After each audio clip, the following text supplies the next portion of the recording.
Bueno, antes de abordar los temas concretos de esta clase, que de todos modos son introductorios a la histología, está bueno repasar su concepto. La histología es una disciplina que forma parte de la biología y que examina los tejidos de los organismos a través de un microscopio para conocer su estructura y a partir de ella sus funciones. O sea que la histología es a partir de cierta innovación de la tecnología que permitió descubrir entonces las estructuras más pequeñas de los tejidos. También se la denomina anatomía microscópica o microanatomía por esta cualidad de poder ir a lo elemental, al detalle más pequeño de estas estructuras. La palabra histología proviene del griego, donde histo significa tejido y logos conocimiento o estudio. Entonces sería el estudio de los tejidos. Su fundador o quien la descubre como disciplina es el doctor Malpighi, un anatomista y biólogo italiano, y es el fundador por haber sido el primero en examinar las células vivas a través de un microscopio a comienzos del siglo XVII. O sea, fue quien descubrió la existencia de estas unidades pequeñas dentro de los tejidos. Por lo tanto, la histología estudia la estructura microscópica de los tejidos, es decir, estas agrupaciones complejas de células organizadas para cumplir una función determinada. A la vez podemos pensar que es el comienzo, la célula es el comienzo de la vida, ¿no? Donde se origina a partir de la fusión de dos células, que como vimos en embriología son el óvulo y el espermatozoide, que luego se van a dividir de manera repetida y sistemática para generar nuevas células, que a la vez van a conformar los diferentes tejidos, órganos y sistemas del cuerpo humano, y sabemos que estas células tienen un alto grado y poder de diferenciación y de cumplir funciones específicas según el tejido que van a conformar. Y los estudios o los exámenes histológicos, a partir de esta tecnología que nos permite ver las células, permite conocer cómo se organizan, cómo se interrelacionan y fusionan los diversos componentes del organismo. A modo introductorio, entonces, para que ustedes sepan de qué hablamos cuando hablamos de histología.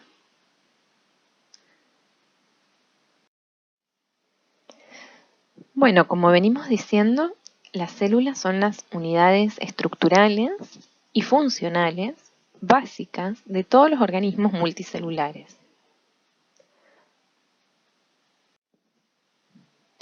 Los procesos normalmente asociados con las actividades diarias de los organismos multicelulares, tales como la protección, la ingestión, la digestión, la absorción de metabolitos, la eliminación de desechos, el movimiento, la reproducción, incluso la muerte, reflejan procesos similares que ocurren dentro de cada una de las billones de células que contiene el cuerpo humano.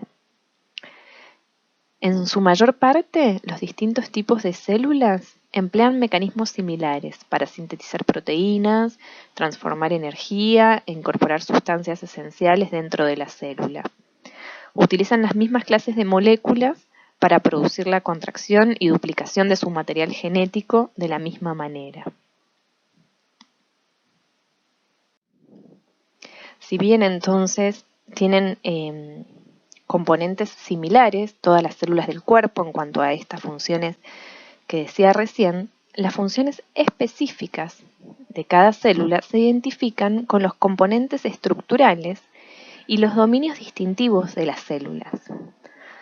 Algunas células desarrollan una o más de estas funciones, que decía recién, hasta un grado tal de especialización que se identifican con la función y con las estructuras celulares asociadas. Por ejemplo, si bien todas las células contienen proteínas contráctiles, algunas de ellas como las células musculares, contienen grandes cantidades de estas proteínas en distribución específica. Esto le permite desarrollar su función especializada de contracción a nivel celular y tisular. O sea que si bien todas las células van a tener los mismos componentes, algunos se van a desarrollar más que otros y la célula se va a especializar en una función y no en otra y va a conformar un tejido y no otro. Esto ya lo habíamos visto también en embriología.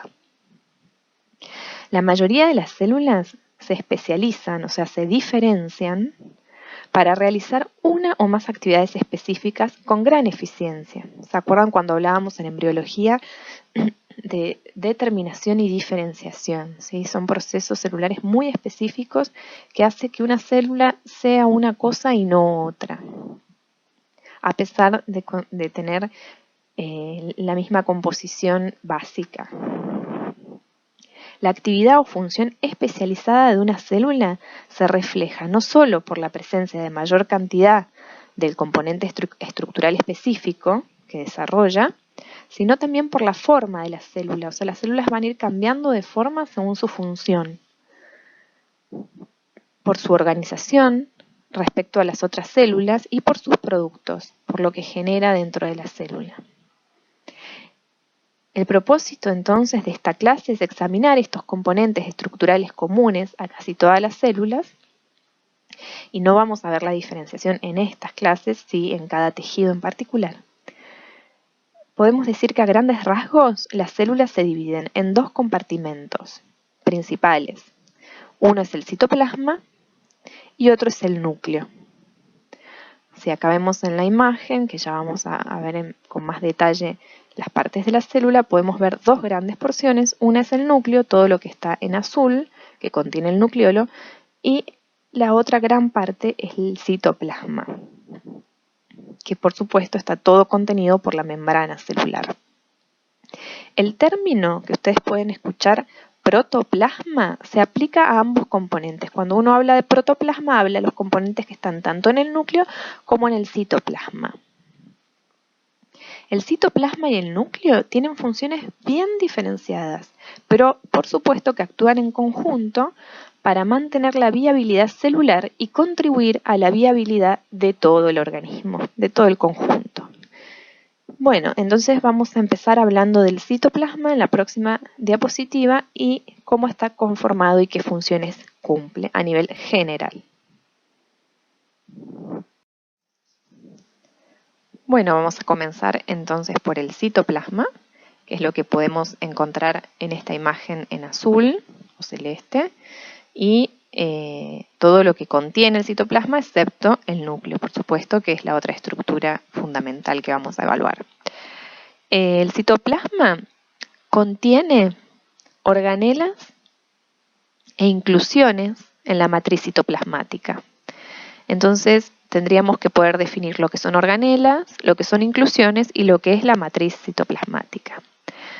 Las organelas son organitos u organoides que incluyen los sistemas de membrana de la célula y los compartimentos limitados por membranas responsables de las funciones celulares, ya sean metabólicas, sintéticas, las que requieren de energía o las que generan energía. Además de estos componentes estructurales, hay otros que no están necesariamente limitados por membrana y son las inclusiones. Y ahora vamos a ver, pero me estoy refiriendo a todos estos componentes de aquí, que algunos están limitados por membranas y otros no. Las inclusiones son materiales citoplasmáticos entonces, que pueden estar o no rodeados por membrana y comprenden materiales muy diversos, desde gránulos de secreción, como habíamos visto en la clase de endocrino o de neuro, donde los neurotransmisores o las hormonas se acumulaban en gránulos de secreción internos, también pigmentos o grasas, glucógenos, productos de desecho, etc. Todo eso está contenido en el citoplasma. Y a la vez tenemos que hablar del citoplasma propiamente dicho, que es todo este mar acuoso, que vemos aquí en azul, que es un líquido que lo podemos encontrar como citosol o como matriz citoplasmática, que sería como este líquido amorfo, pero que actualmente se sabe que tiene una estructura muy organizada. Las membranas intracelulares, o sea, todo lo que está rodeando tanto a la célula en sí misma como a todos los componentes intracelulares, sirven para aumentar la superficie de la célula y, a la vez, por supuesto, delimitar los compartimentos. Muchas de las organelas e inclusiones son estructuras limitadas por membrana, o sea que una membrana las rodea. Estas membranas pueden adoptar forma, ya sea vesicular o tubular y de otros tipos, como contorneada o plegada, ya vamos a ver ejemplos específicos. Y estas configuraciones, por ejemplo, contorneada o plegada, permiten un gran aumento de la superficie intracelular. Esto es importante porque muchas reacciones fisiológicas y bioquímicas esenciales para la vida ocurren en estas membranas. Más aún, los espacios delimitados por las membranas constituyen microcompartimentos intracelulares en los cuales se concentran o se segregan sustratos, productos u otras sustancias importantes. Vamos a enumerar lo que son las organelas. Se van a dividir en dos categorías según estén o no limitadas por membranas. Las organelas limitadas por membrana incluyen la membrana citoplasmática, o sea, la membrana que contiene a la célula y a todo el citoplasma, que sería, acá está en inglés, el retículo endoplásmico rugoso,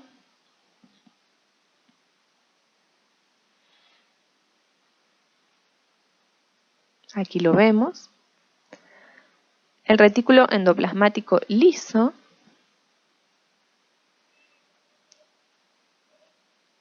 acá me parece que en esta imagen no lo encontramos, el aparato de Golgi, que sí está acá en naranja, las mitocondrias, que son estas rojas que están aquí, los lisosomas, que son estos chiquitos que están acá. Ya vamos a ver brevemente qué función cumple cada una de ellas, ¿sí? Solo las estamos enumerando. Bueno, endosomas y peroxisomas. Demasiado detalle. También, solo para enumerar, las organelas no limitadas por membrana incluyen los microtúbulos, los filamentos y los centriolos. No importa, y los ribosomas. Me interesa nombrárselos porque los microtúbulos y los filamentos forman elementos del citoesqueleto, o sea, una estructura que, como les decía recién, es bien conformada, una estructura reticular semipermanente, que es la matriz citoplasmática, ¿sí? O sea, todo este mar acuoso en realidad está súper bien organizado por sustancias como los microtúbulos y los filamentos que forman una red semipermanente que hace al sostén de todo este líquido y de todos estos componentes intracelulares, ¿no? Parece increíble que haya tanta especialización dentro de una célula.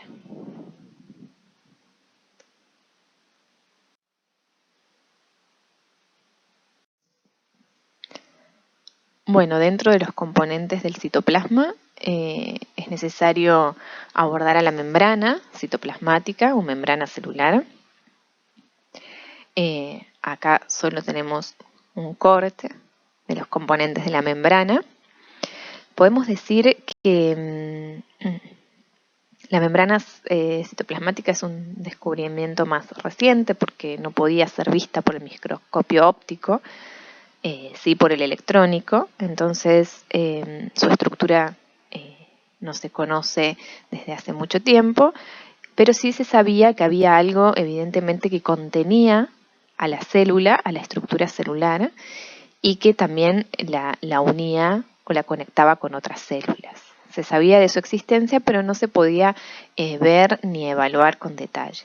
Luego de la llegada de la microscopía electrónica, se pudo saber exactamente cómo funciona esta membrana. Es una estructura entonces limitante que contiene a la célula y que es esencial para la integridad de la misma y para que esta estructura celular esté indemne, ya que, bueno, sabemos que participa activamente en muchas actividades fisiológicas y bioquímicas esenciales para la función de la célula y, por supuesto, para la supervivencia. Esta membrana plasmática es un sistema fluido y dinámico, no es una estructura estática, eso es muy interesante. Y está compuesta principalmente por moléculas de fosfolípidos, que aquí los vemos, colesterol y por proteínas.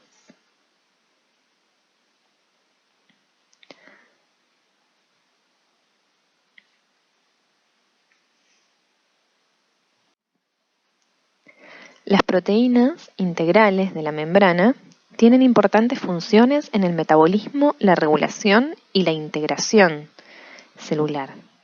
En términos funcionales, se han identificado 6 categorías de proteínas de membrana, que son, las voy a nombrar, que son las bombas, que son en general las que transportan activamente iones, sodio, potasio, donde está la bomba de sodio, potasio, ATPasa, los canales, por donde circulan sustancias, receptores, ¿sí? Que acá los vemos en forma de glicoproteínas, enzimas de membrana, transductores y proteínas estructurales.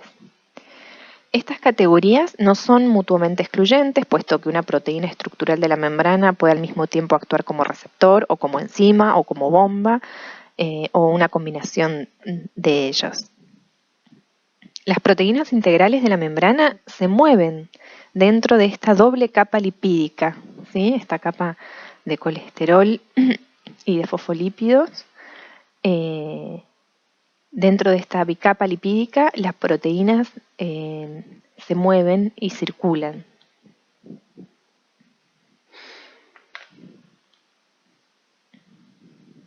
Por otro lado, toda sustancia que entra o sale de la célula debe atravesar, sí o sí, por supuesto, la barrera de la membrana plasmática. Algunas sustancias lo hacen por difusión simple, o sea que por un gradiente de concentración. Hay más afuera que adentro o hay más adentro que afuera, entonces por un gradiente de difusión la sustancia entra o sale de la membrana, por la membrana plasmática. Pero hay otro transporte de sustancias que se llama transporte activo, que justamente es activo porque va en contra de ese gradiente. Por más que haya afuera o adentro mayor cantidad de sustancias, si la célula tiene que transportar esa sustancia de todos modos hacia el mayor gradiente, lo va a hacer por un sistema de transporte activo que por supuesto va a requerir más energía. Y también están las vesículas de transporte, que como sabíamos son las que producen, envuelven una sustancia y la sacan al exterior en forma de vesícula. Este transporte por vesículas lo vamos a encontrar nombrado, que se los voy a nombrar porque es algo que van a escuchar reiteradas veces, por los términos endocitosis o exocitosis, siendo la endocitosis el proceso de transporte por vía de vesículas, por supuesto, que incluye la entrada de sustancias a la célula, y la exocitosis es el proceso de transporte por vesículas que incluye la salida de sustancias de la célula. Y se reconocen 2 formas de endocitosis, o sea, 2 formas de que la célula incorpore sustancias a su interior. Una es la fagocitosis, que esto lo hemos visto en el sistema de defensas, que es la capacidad de comer, entre comillas, que tiene la célula, es la captación de material sólido, como partículas, entre ellas bacterias y otras células. Y la pinocitosis, que es la capacidad de incluir líquido en la célula, que esto es estimulado por los cambios iónicos. Esto se los digo porque son términos que se suelen nombrar para que ustedes los vayan reconociendo.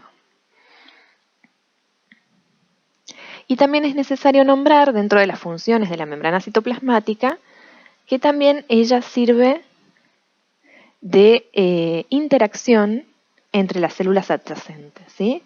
Y esto va a ser, por un lado, la conformación de los tejidos, que son las uniones de células con idéntica función, van a conformar un tejido. Por ejemplo, las células, los hepatocitos, van a formar el tejido hepático, y esto es un tipo de unión que ya veremos cuando veamos los tejidos en esta misma clase.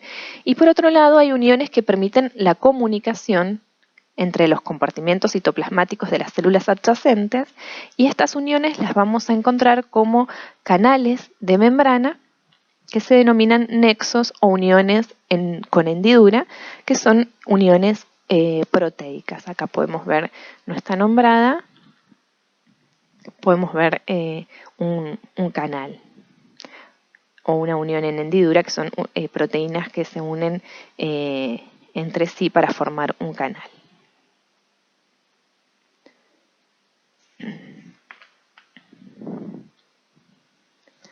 Y un poco para terminar, sobre la membrana citoplasmática, nos detenemos bastante aquí porque es importante su función, es recordar que es una estructura dinámica y limitante a la vez.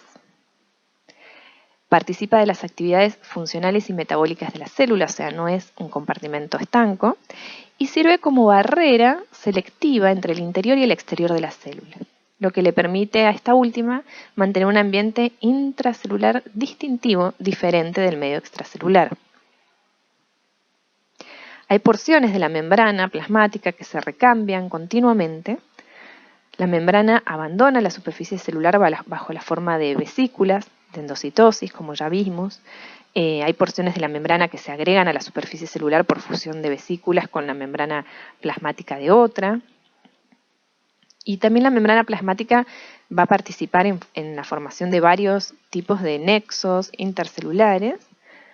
Y bueno, y esto va a ser la conformación de los tejidos. Bueno, hasta aquí entonces un poco la estructura de la membrana citoplasmática y sus principales funciones. Ahora vamos a nombrar brevemente la función del resto de las organelas citoplasmáticas. Bueno, una vez habiendo visto la membrana citoplasmática, vamos a nombrar las principales organelas que se encuentran dentro del citoplasma y sus principales funciones, para que ustedes sepan la importancia de las mismas. Vamos a comenzar con el retículo endoplásmico rugoso, que es este que se ve aquí bien pegadito al núcleo, a la membrana del núcleo. El sistema celular de síntesis de proteínas consiste en el retículo endoplásmico rugoso y los ribosomas, o sea, toda la producción de proteínas de la célula, ya sean las proteínas que van a quedarse dentro de la célula para funcionamiento de la propia célula, como las que van a ser exocitadas, o sea, liberadas al exterior, se forman tanto en el retículo endoplásmico rugoso como en los ribosomas. Los ribosomas son los puntitos rojos que vemos tanto en el retículo endoplásmico rugoso como por fuera. Acá vemos unos por fuera.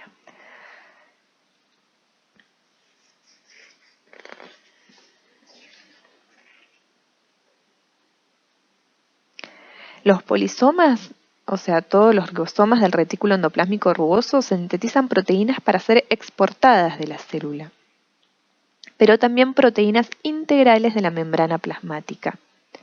Y los ribosomas libres, los puntitos rojos que vemos libres, sintetizan proteínas que permanecen en la célula como elementos citoplasmáticos estructurales o funcionales.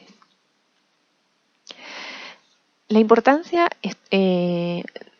ubicacional del retículo endoplásmico rugoso, que está tan próximo al núcleo, es porque obviamente la información de cada célula, ahora la vamos a ver, la información genética de cada célula está en el ADN nuclear, y de allí se va a transmitir por un ARN mensajero a los ribosomas y al retículo endoplásmico rugoso para la síntesis de proteínas. O sea, una célula no va a sintetizar cualquier proteína, sino la proteína que esté determinada genéticamente en su ADN. ¿Sí? Por eso la importancia de la ubicación y la importancia de esta función. Las células que producen mayor cantidad de proteínas en el organismo son los eritrocitos, los glóbulos rojos, las células musculares, las células nerviosas y los queratinocitos de la piel.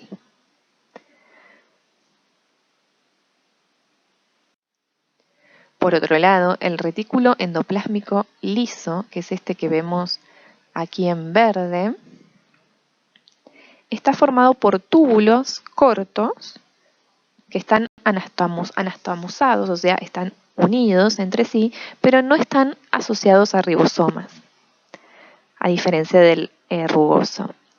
El retículo endoplasmático liso está bien desarrollado en las células que sintetizan y secretan esteroides, o sea, grasas, lípidos, tales como las células de la corteza suprarrenal y, por ejemplo, las células intersticiales del testicular, que lo generan los esteroides sexuales.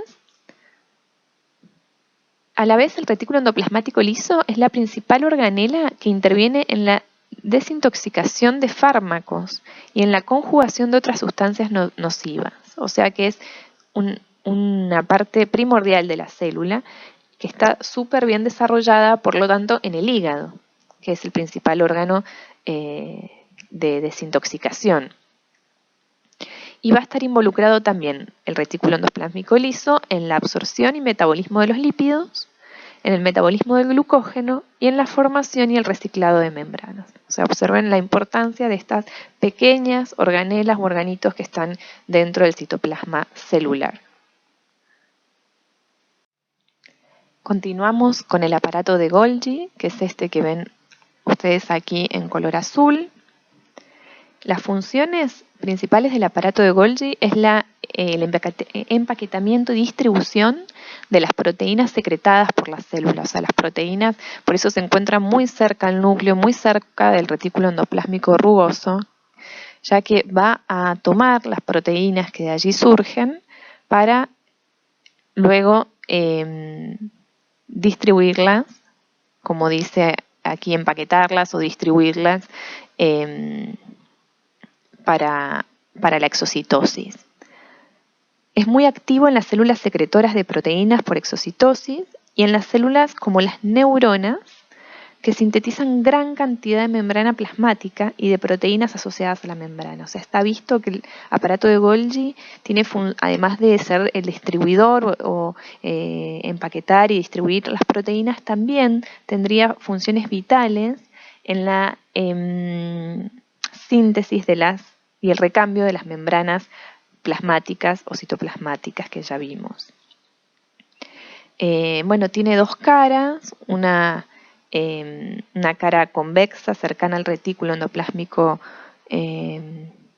rugoso y una cóncava cercana a la membrana plasmática, y se dice que de allí, del paso de una membrana hacia la otra, desde la más cercana al núcleo a la más cercana a la membrana, las proteínas no solo serían vehiculizadas, sino que también el retículo endoplasmático, el aparato de Golgi cumpliría otras funciones.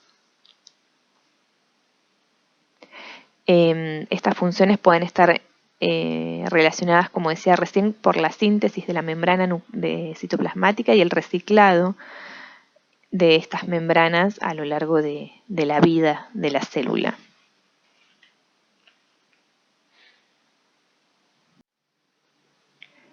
Vamos a continuar diciendo algunas palabras sobre las mitocondrias. Las mitocondrias son estas organelas que encontramos aquí en rosa y que son grandes en comparación, ¿no?, a otras organelas y que tienen mucha membrana plegada. ¿Se acuerdan que habíamos dicho que la función también de las membranas de las organelas es aumentar la superficie de la célula de alguna manera, ¿no? Las mitocondrias son muy numerosas en las células que generan y gastan gran cantidad de energía. O sea, aquellas células que necesitan más gasto o que van a generar más energía según qué tejido conforman, van a tener mayor cantidad de mitocondrias. Las mitocondrias se encuentran en todas las células excepto en los eritrocitos, que esto ya lo habíamos visto en la clase de fisiología, que por eso era necesario que los eritrocitos tengan un nivel de producción a nivel de la médula ósea, o sea, de los componentes eritropoyéticos elevado, ya que no se van a reproducir por sí mismos, y porque tampoco tienen núcleo, y las células queratinizadas de la epidermis, de la piel.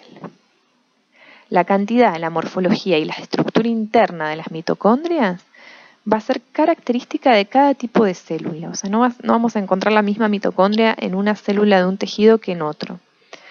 Contienen, a nivel citológico y bioquímico, contienen el sistema enzimático que genera ATP, o sea, el modo en el que llamamos a la energía celular, por medio de un ciclo, que es el ciclo de Krebs, y de fosforilación oxidativa, que no vamos a ver en esta clase, pero que es el nombre correcto para llamar a la producción de energía de las células.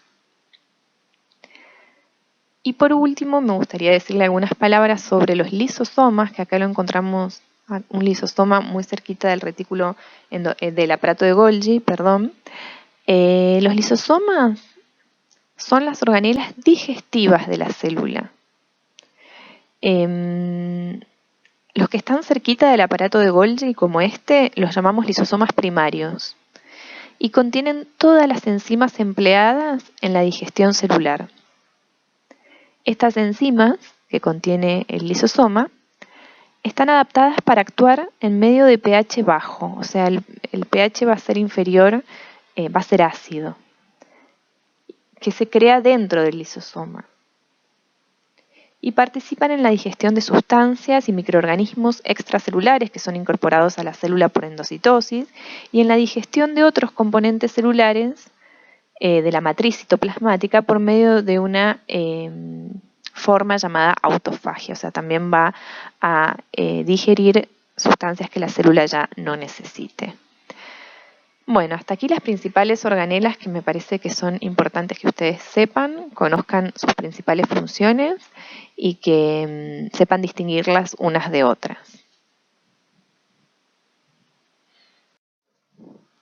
Y por último, para terminar con el concepto de célula, nos queda hablar del núcleo. Ya hablamos del citoplasma con su membrana y sus organelas. Nos resta hablar dos palabras acerca del núcleo. Digo dos palabras porque es todo un mundo, el núcleo de la célula, donde hay materias específicas y disciplinas específicas que se centran en su estudio, pero nosotros deberíamos saber algunas cosas básicas de su conformación. Sabemos, acá está la célula íntegra y aquí está el núcleo magnificado, que el núcleo es un compartimento limitado por membrana que contiene el genoma humano, o sea, la información genética de cada célula que conforma al ser humano. Podemos decir que está conformado entonces por cromatina, que vemos aquí, por el nucleolo, que es como un núcleo dentro del núcleo, por el envoltorio nuclear, ¿sí? Que ahora vamos a ver que tiene dos capas, el citoesqueleto nuclear, que es todo lo que conforma el sostén, como el tejido de sostén del núcleo, por decirlo de alguna manera, y el nucleoplasma, que no está no está nombrado, pero es también como la sustancia que sostiene al núcleo. La cromatina, vamos a decir algunas palabras de la cromatina, que es el complejo de ADN y de proteínas. Contiene entonces el complejo de ADN y de proteínas de la célula. O sea que la cromatina, además de tener muchas digamos, funciones, lo más importante es que contiene a los cromosomas. Sabemos que los cromosomas son los responsables, digamos, y los encargados de guardar la información genética de cada célula, que sabemos que esa información genética es propia de cada ser humano y es irreproducible, y que va a ser la misma en todas las células excepto en las células, en los gametos maduros, que como vimos en la clase de embriología, tienen la información sexual de la persona y también tienen distinto número. Todas las células del cuerpo van a tener 23 pares homólogos, o sea, van a tener 46 cromosomas en total dispuestos en 23 pares, que 22 de ellos, 22 pares, son los autosomas, y un par es el par sexual, el X e Y, o bueno, según el sexo de la persona. En cambio, en los gametos maduros, el espermatozoide y los ovocitos, hay 23 pares simples de estos cromosomas que después van a unirse a su correspondiente gameto para formar un nuevo ser. Sabemos que las células maduras, que no son los gametos, se van a reproducir por mitosis, o sea que van a multiplicarse y van a reproducirse con el mismo material genético. Digo, el mismo material genético en todas las células, a pesar después de que cada célula se va a especializar en algo distinto. Si uno toma el genoma, tiene que ser el mismo, ¿sí? Y las células, los gametos sexuales van a dividirse por el proceso de meiosis que ya vimos también en la clase correspondiente de histología. Pero bueno, muy importante entonces la cromatina y los cromosomas en esta parte del núcleo. Luego el nucleolo que vemos aquí es el sitio de síntesis del ARN ribosómico y de ensamblaje inicial de los ribosomas. ¿Se acuerdan que habíamos visto que en el retículo endoplásmico rugoso, donde hay ribosomas integrados, va a estar muy cerquita del núcleo, porque de allí va a sacar la información genética para la síntesis de proteínas adecuada a cada célula, ¿sí? Entonces, el nucleolo va a ser este sitio de síntesis del ARN ribosómico y del ensamblaje de los ribosomas. Bueno, como les decía, el nucleoplasma, que no está aquí, es el material encerrado, es todo lo que está encerrado por el envoltorio nuclear, con excepción, por supuesto, de la cromatina y del nucleolo. Todo lo demás lo podemos llamar nucleoplasma, como un citoplasma del núcleo, por decirlo de algún modo. Y el envoltorio nuclear está formado por dos unidades de membrana que tienen un espacio entre sí y que funcionan como límite membranoso entre el nucleoplasma y el citoplasma. ¿Sí? ¿Se entiende? Hay una membrana que va a limitar el nucleoplasma, o sea, el núcleo de sí mismo, y el núcleo del citoplasma celular. Me parece que hasta aquí es interesante hablar del núcleo.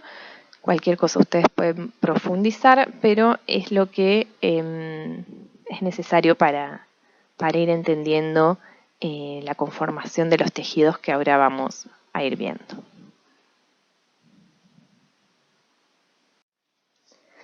Bueno, habiendo visto la célula, entonces vamos a pasar a hablar de tejido, de su concepto y su clasificación. Se puede definir a los tejidos como agregados o grupos de células organizadas para efectuar una o más funciones específicas.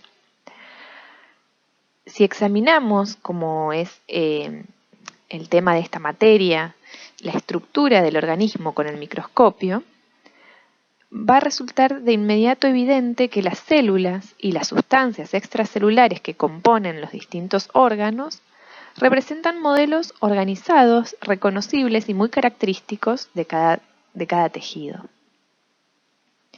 Esta disposición ordenada es reflejo del esfuerzo cooperativo que realiza cada célula, similar a la otra, al desempeñar su función particular.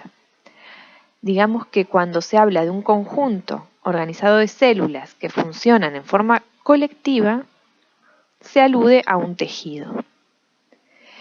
Si bien con frecuencia vamos a escuchar decir que no está mal, pero que la célula es la unidad funcional del organismo, en realidad son los tejidos los que mantienen el funcionamiento del cuerpo gracias al esfuerzo cooperativo de sus células individuales. Si las células estuvieran por separado, no podrían cumplir la función. Además, las células de un mismo tejido se comunican por medio de uniones intercelulares especializadas, proceso que facilita el esfuerzo cooperativo y permite a las células de un determinado tejido operar de manera unificada. Estas uniones incluyen la presencia de receptores de membrana, la inervación neural y las uniones no comunicantes entre las células. A pesar de sus estructuras y propiedades fisiológicas dispares de todos los tejidos, no es lo mismo hablar de un tejido muscular que hablar de un tejido hepático, todos los órganos están formados por 4 tipos básicos de tejido, que vamos a ver ahora.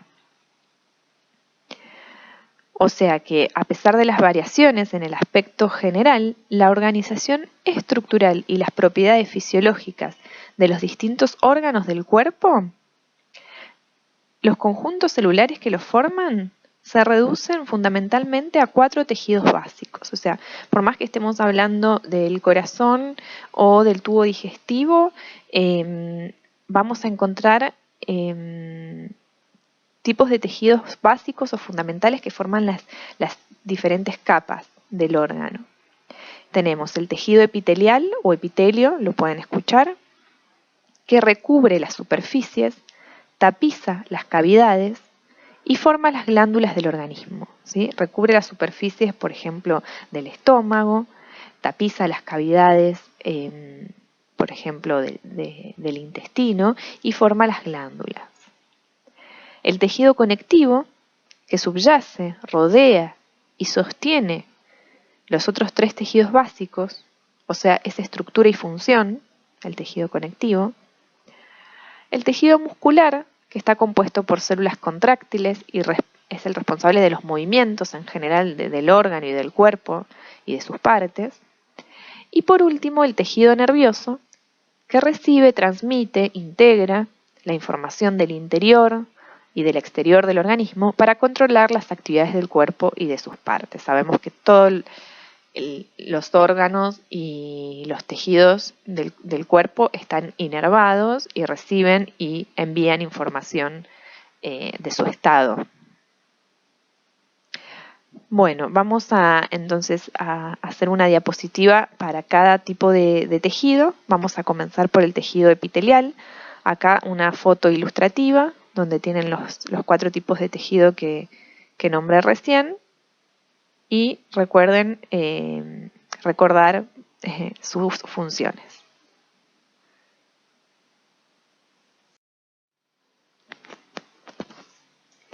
Vamos a describir entonces al tejido epitelial o epitelio, que lo vemos aquí en la imagen. Como decíamos en la diapositiva anterior, el epitelio siempre va a estar mirando hacia un espacio libre, ya sea una luz, una cavidad, un tubo, un túbulo, ¿sí? Podemos decir que el epitelio se caracteriza por la estrecha unión entre las células que lo constituyen y por su presencia, como decía recién, en superficies libres. Las células epiteliales están distribuidas o en una única capa o en capas múltiples, pero siempre están muy juntas. Además, por lo general presentan uniones especializadas que crean una barrera entre la superficie libre y el tejido. Imagínense si este fuera, por ejemplo, el tejido gástrico, el epitelio debe mantener, resguardado el resto del tejido del órgano de la acidez que se genera, como vimos en la clase de fisiología, dentro del estómago, por ejemplo. Entonces va a ser también de barrera. La superficie libre de un epitelio se define como aquella a la cual, la libre, se define como aquella a la cual no se adhieren células o elementos formes extracelulares, son características del exterior del organismo o de la cobertura externa de muchas vísceras y del revestimiento de cavidades, túbulos, conductos, tanto los que comunican con el exterior como los que son internos, como por ejemplo el sistema vascular. Entonces, muy importante saber que el epitelio cumple todas estas funciones, que sus capas pueden ser unicelular o multicelular, pero siempre con unas uniones estrechas para proteger el resto del órgano o del tejido de la luz libre. Siempre dan entonces a una luz libre, que puede ser el exterior del organismo o puede ser el interior de una cavidad o de un conducto.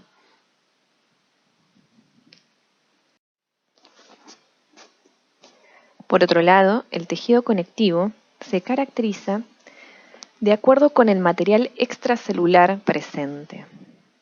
Es lo que lo va a caracterizar. A diferencia del epitelio, las células del tejido conectivo están muy separadas unas de otras. No tienen estas uniones estrechas que caracteriza el epitelio. Los espacios que quedan entre las células son ocupados por la sustancia intercelular producida por la misma célula del tejido conectivo. La naturaleza de las células y de esta sustancia intercelular va a variar, por supuesto, de acuerdo a la función y al tipo de tejido. Habíamos dicho que las células epiteliales están organizadas, ya sea en una o en varias capas, pero de forma muy uniforme y constante en cuanto a sus células y sus uniones. En contraste, el tejido conectivo subyacente, que en general está por debajo, presenta células con núcleos de aspecto muy variables y representan distintos tipos de tamaño celular. Y la sustancia extracelular, esta que habíamos dicho que se interpone entre las células, se compone sobre todo de fibras y ocupa la mayor parte del volumen tisular. De acuerdo a esto lo vamos a subclasificar en tejido conectivo laxo o tejido conectivo denso. Acá en la imagen podemos ver ejemplos de tejido conectivo laxo, por ejemplo en la piel, tejido conectivo denso en un ligamento. ¿A qué se refiere con esto? El tejido conectivo laxo por lo general está asociado con epitelio, o sea, reviste una capa epitelial y contiene algunas células que se originan y permanecen allí y otras que migran hacia otros sitios. Y la sustancia extracelular va a ser más laxa, ¿sí? No tan firme. Acá tenemos el ejemplo de la piel. En cambio, aquellos donde la sustancia extracelular contiene numerosas fibras densamente agrupadas, con escasas células, que tiene como finalidad lograr fortaleza en ese tejido, por ejemplo, como ven en la imagen, los ligamentos, se lo denomina tejido conectivo denso. Otros tipos de tejido conectivo, que los vemos en la imagen y los vamos a ver en otra clase, son el hueso, el cartílago, la sangre y el tejido adiposo, ¿sí? Sobre todo por su función de sostén y de conexión que habíamos visto de este tipo de tejido.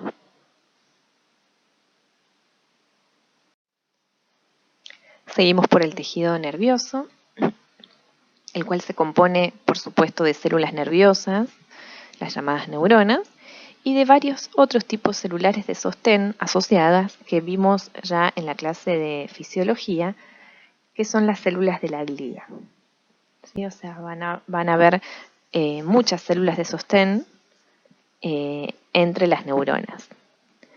Si bien todas las células del organismo tienen propiedades eléctricas, tienen mecanismos eléctricos, las neuronas están en extremo especializadas para transmitir impulsos eléctricos de un sitio al otro del organismo y para integrar esos impulsos también. Las neuronas, como ya vimos en fisiología, se caracterizan por presentar prolongaciones citoplasmáticas en un axón y dendritas, a través de los cuales van a interactuar con otras células nerviosas y con las células epiteliales y musculares que hablábamos como células blanco, ¿no? Del estímulo. El axón es una prolongación generalmente larga, a veces puede medir más de 1 metro, que transporta el impulso eléctrico hacia el exterior de la parte de la célula que contiene el núcleo. Las dendritas reciben, en cambio, los impulsos y los transportan hacia el cuerpo de las células, hacia el cuerpo neuronal. En el sistema nervioso central, o sea, lo que sería encéfalo y médula espinal, las células de sostén las llamamos neuroglía. Esto les aconsejo que den un repaso a esa clase de fisiología. Y el sistema nervioso periférico tenemos el sistema del resto del organismo, las células de sostén las denominamos las células de Schwann y también hay células satélites. Para hacer un repaso embriológico, recordemos que las neuronas y sus células asociadas de sostén van a derivar de las células del neuroectodermo, que constituye el tubo neural embrionario. El neuroectodermo se origina, sabíamos, por una invaginación de una capa epitelial del ectodermo, dorsal del embrión, y que de allí van a surgir todas las estructuras nerviosas del organismo.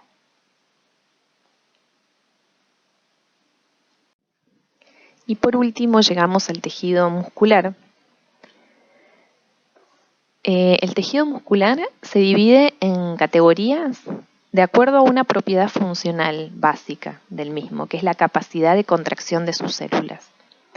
Esto ya lo vamos a ver más adelante, pero la diferenciación de un tejido estriado a un músculo liso o el músculo cardíaco va a depender entonces de cómo es esa capacidad contráctil, si es voluntaria, si es involuntaria, si es mecánica, etc. Las células musculares se caracterizan por la presencia de gran cantidad de proteínas contráctiles que se llaman actina y miosina en el citoplasma. ¿Se acuerdan cuando hablábamos de que los citoplasmas de las células, si bien contienen organelas que se repiten, e inclusiones celulares, van a haber algunas que van a estar más desarrolladas en algún tipo de células que en otra? En este caso, en las células musculares, las proteínas citoplasmáticas son abundantes. Y las relaciones entre las células también va a ser particular. Para efectuar movimientos eficientes, las células musculares tienden a agruparse en haces diferenciados que se reconocen con facilidad en el microscopio, que son bien distintos de los tejidos que los rodean. Acá los podemos ver en la imagen, cómo se distribuyen en haces celulares.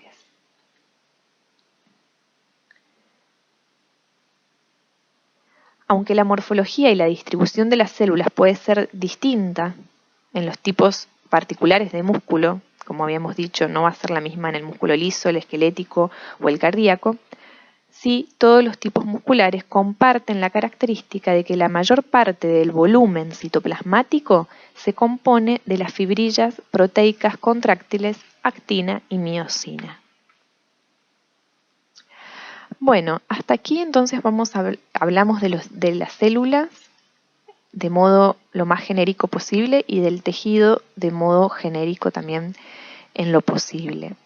Es importante que ustedes sepan diferenciar estos tipos de tejidos y de componentes, ya que a partir de allí la histología empieza a entender es de dónde parte cada materia, ¿no? La histología es desde allí, desde donde empieza a entender la función y la estructura del órgano, a partir de el detalle en su composición. Y también, por supuesto, que a partir de conocer la estructura histológica normal, por llamarlo de algún modo, también se pueden entender las desviaciones de esta normalidad o los tejidos que empiezan a tomar características no tan fisiológicas. Bueno, hasta aquí esta clase entonces introductoria.